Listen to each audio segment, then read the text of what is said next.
Not once, but twice in 1962, NASA released tens of thousands of gallons of water into the ionosphere for science. We are talking about the aptly named Project Highwater today on Vintage Space.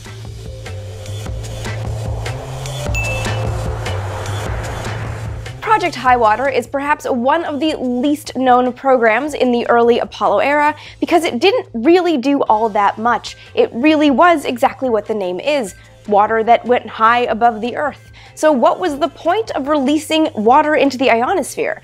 Well, NASA had some questions in its early days about what might happen to the fuel inside the upper stages of a rocket if it exploded, either because of some default or defect, or because it was destroyed by a range safety officer as it was flying into orbit. So what would happen to all the liquid fuel once it was released into the upper atmosphere?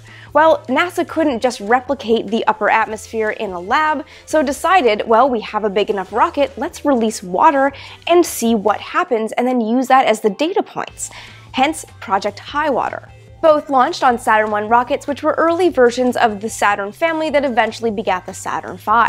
These rockets used an S1 stage as the core, an S4 stage as the second stage, and an S5 as the third stage. On both of these missions, the second and third stages were filled with water as ballast. The S1 was really designed to test the vehicle's structural integrity in its first stage, so the upper stages didn't really have to do anything, hence water as ballast.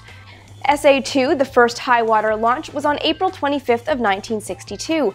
Everything went great with the launch, and after the first stage was spent, detonations on the dummy second and third stages exploded to destroy the upper stages, releasing 109,000 liters or 30,000 gallons of ballast water into the upper atmosphere just over 93 miles above the planet.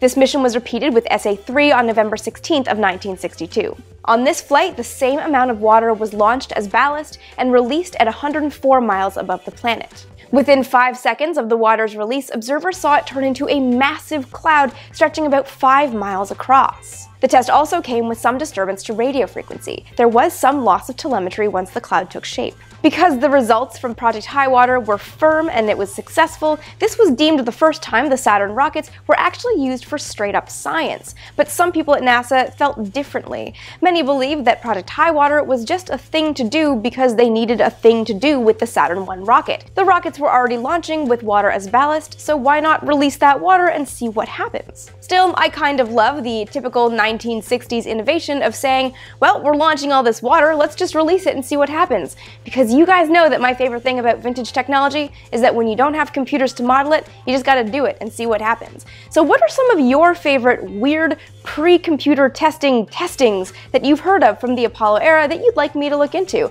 And what are your thoughts on Project Highwater? Have you guys even heard of this? Leave all your questions, comments, and ideas for future episodes in the comment section below. Be sure to follow me on Twitter and Instagram for daily Vintage Space content. And with new videos going up every single week, subscribe right here so you never miss an episode.